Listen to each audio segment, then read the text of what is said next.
네, 민주당이 이른바 낙마 1순위로 꼽았던 정호영 보건복지부 장관 후보자가 결국 자진 사퇴했습니다. 여야 정치권은 고 노무현 전 대통령 서거 13주기를 맞아 경남 김해 봉화마을에 총집결했습니다. 나이트 포커스 오늘은 장성철 대구가톨릭대 특임교수, 전예현 시사평론가 두 분과 함께하겠습니다. 안녕하십니까? 안녕하세요. 안녕하십니까? 네, 애초에 질문지는 봉화마을부터 질문 드리려고 했는데 앞서 속보가 나왔기 때문에 바로 정호영 후보자 사퇴 속보로 시작을 하겠습니다. 윤석열 정부 1기 내각의 마지막 퍼즐 이렇게 꼽혔는데 그렇죠. 사실 아침에 대통령이 출근길만 해도 시간 더 필요하겠다고 했는데 속보가 나왔습니다. 네.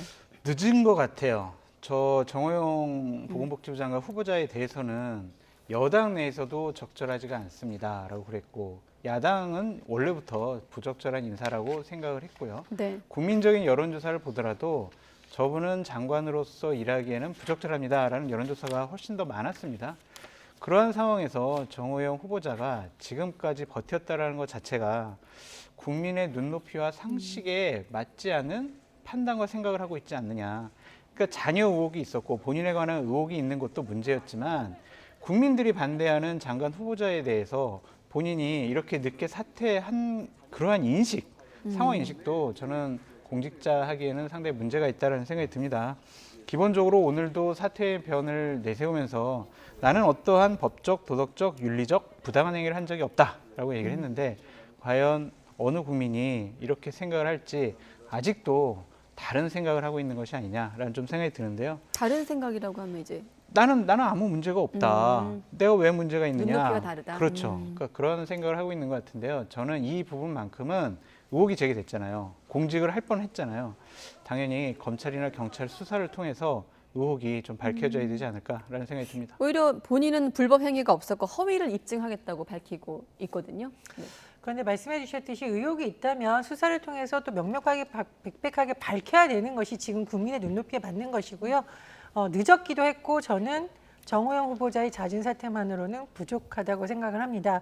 논란에 휩쓰였던 대통령실의 총무비서관, 공직기강 비서관에 대한 인사 역시 국민의 눈높이에 맞지 않습니다. 이 총무비서관을 둘러싼 논란 계속됐었는데 정호영 후보자 자진 사퇴를 계기로 어물쩍 넘어가는 것이 아닌가 좀 의심스러운 면이 있는데요. 대통령을 최측근에서 보좌 할 참모들이야말로 고도의 도덕성 그리고 현재 국민의 눈높이에 맞는 인식을 갖고 있어야 되는데 이 두 명에 대해서는 어떤 입장을 취할지가 좀 지켜봐야 될 부분이라고 봅니다. 근데 제가 한 가지 궁금한 게 있어요. 왜 이렇게 늦게 사퇴했느냐? 그 이유가 뭐냐? 지명 43일 만이에요. 그렇죠. 네. 그러니까 윤석열 대통령께서 너 잠깐 사퇴하지 마. 좀 기다리고 있어. 이랬을지 아니면은 정호영 후보자가 내가 뭘 잘못했는데 나보고 사퇴하라는 겁니까? 라고 해서 버틴 것에 대해서 대통령께서 용인과 양해를 해주신 건지 어떠한 일 때문에 이렇게 43일 만에 사퇴한 것인지 저 정말 궁금하고요.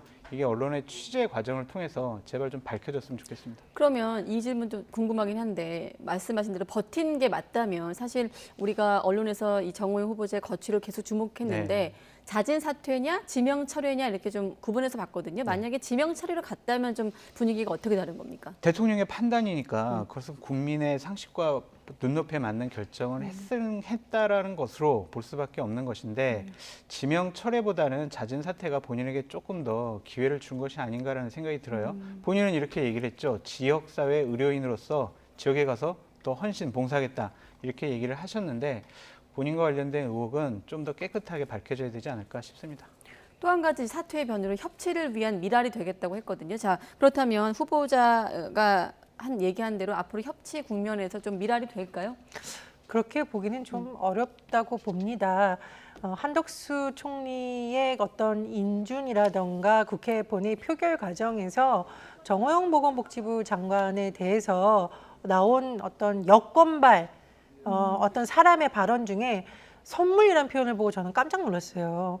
이게 마치 야당을 위해서 이 사람이 자진 사퇴하거나 뭐 지명 처리하는 것을 검토하고 있다라고 만에 하나 여권에서 그렇게 생각하는 사람이 있다면 그거야말로 정말 국민의 눈높이를 제대로 모르고 있는 것이라고 생각을 하고요. 네. 그리고 장성철 교수님께서 말씀을 해주셨는데 이렇게까지 국민 여론이 안 좋고 국민의힘 내부에서도 자진 사퇴 여론이 나왔는데 안 물러난 것은 혹시나 이른바 믿는 것, 그러니까 대통령의 의중은 어쨌든 나에게 있다라는 잘못된 신호가 갔거나 혹은 청와대에서도 너무 오랜 기간 방치한 것이 아니냐라는 의심을 벗어나기 좀 어렵다고 봅니다. 어쨌든 인사가 만사라고 하는데 앞으로의 인사 과정에서는 좀 더 철저한 검증 시스템이 도입되어야 된다라는 것을 이번에 분명히 명확하게 드러난 것이고요. 제가 또 말하건대 이 대통령실에서 문제가 된 인사들에 대해서도 그냥 넘어간다면 과연 국민들이 이걸 좀 납득할 수 있을까 좀 의문입니다. 네, 아직 여기에 대한 뭐 야당의 논평이나 이런 것들은 들어오지 않고 있습니다만 아무튼 인사정국의 뇌관으로 꼽혔던 정호영 후보자 문제는 일단락이 됐습니다만 또 앞으로 뭐 추경이라든지 원구성 협상 같은 또 잠시 뒤에 짚겠습니다만 신경전이 어떻게 좀 이어질지 한번 추이를 지켜보겠습니다.